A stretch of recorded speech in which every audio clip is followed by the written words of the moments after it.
Hello and welcome to this week's angling vlog.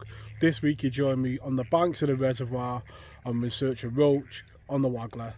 So as you can see on screen now, it's a beautiful day to be on the bank, blue skies, the water is a lot warmer than last time we were here, and hopefully we can get one or two roach on the bank. So the main reason for coming on the reservoir today is to use up some bait from a recent tench session. So we've got a big bucket of hemp, corn and dead maggot, and that is what we're going to feed today, and we're going to be using corn on the hook. So looking at the side tray, we've got plenty of corn for the hook. We've got quite a bit of the hemp, dead maggot and corn, and we've got plenty in the bucket behind us, and we've got all the little pieces we need to hand: disgorger, catapult, some weights, hook links, some scissors. Looking at the rod, we're using my 17-foot carbon active. Nice simple setup. We've got a switch reel, and on there we've got 4-pound line. Down to the business end, we've got a couple of number 6 Dinsmore weights. We've got some float stops, a 3-gram Wag. I'm using some of the 12-inch maggot hook links, and on the line I've got 2 number 6 droppers about 3 or 4 inches from the hook. That's just going to anchor the bait in place. There is a bit of a tow on the water today, so it's going to give me that slow fall of a bait but also keep it steady. You do join me an hour or two into the session, but we've been getting plenty of bites, and the key to it has been feeding really heavy with that hemp, corn and dead maggot. Every cast in I've been putting a catapult like that into the swim. It hasn't taken too long for me to connect with another roach, and that is the beauty of this place. That's deemed as about average or small. That is probably the smallest one that we've had today.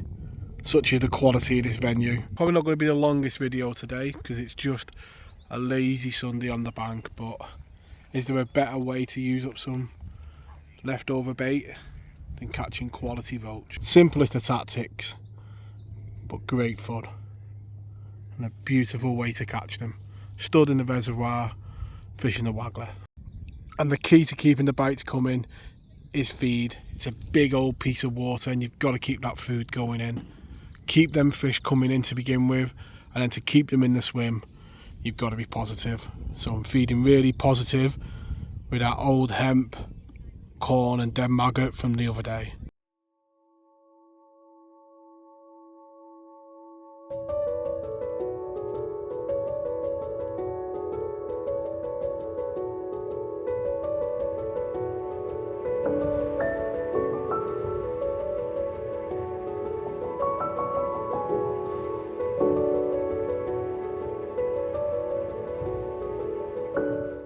So as you can see there, we're getting plenty of bites in the sun, and that is a clonking roach just coming on them tactics, feeding heavy and casting that corn over the top, and you can see there that corn up the line, and that is what we do it for. Quality roach like that. It literally is a bite of chuck at the moment on corn, being really positive. You can see quite a deep swim, but we're just over that shelf, and up comes another lovely roach. You can't beat it, being stood on the reservoir, just bringing them to hand. It's a venue that I love coming back to. You can see there just the quality of the roach. It's great fun, and when that's the average size, you can see what attracts me to the place. They definitely go around in year classes, and we've had 1 or 2 of the better ones, but as an average stamp go, it takes some beating. I was on YouTube the other day and a video come up about how to hook your baits, and just get it on the hook and get it out there. I don't really pay much attention really. As long as it's on the hook and there's a good bit of hook showing, it's all that matters. There's plenty of fish out there, so on this venue, just get the bait on the hook and get it out there. And this reservoir does have a good population of carp in it as well. It's nothing amazing in the carp world really, but what it's got in roach is absolutely priceless, I think.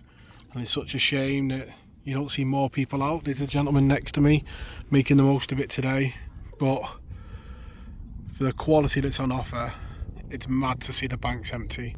And none of the really big roach have shown so far, but you can't complain for the mornings fishing like that. a bite of chuck and roach of that quality really is good in this day and age where we have cormorants and all that type of thing.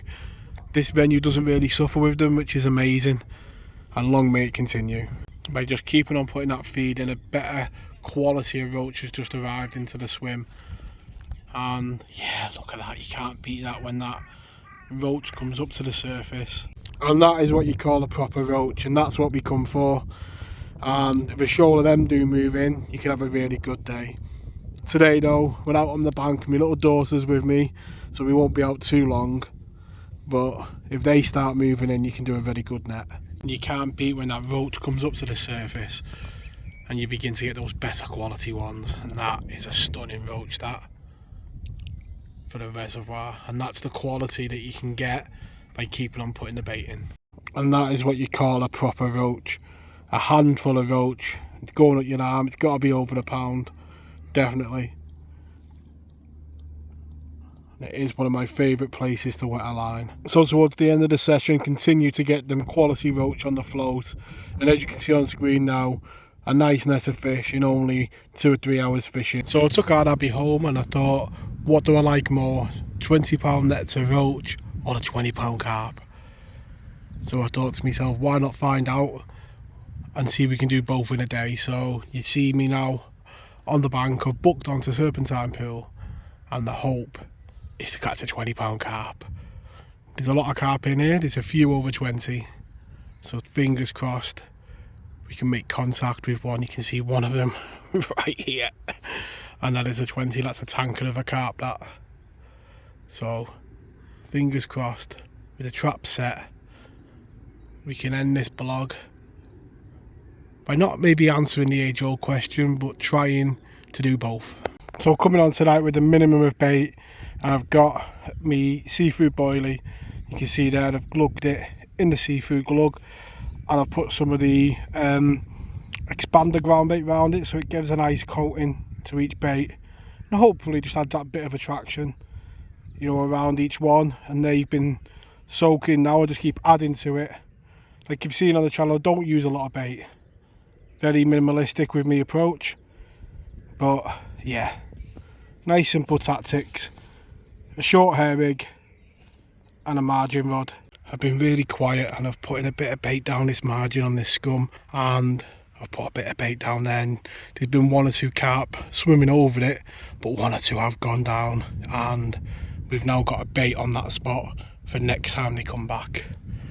Looking at the right hand rod, we've got a bait down here just off the edge of this tree, and you can just see a bit of nervous water here, and that's just hoping to pick up any carp that come through.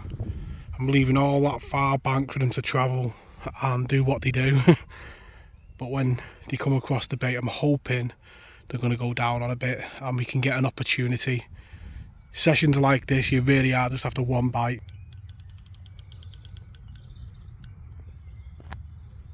So what a way to start a short evening session.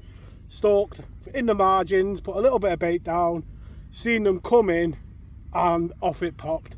A beautiful £22 carp, proper made up. Let's get it straight back.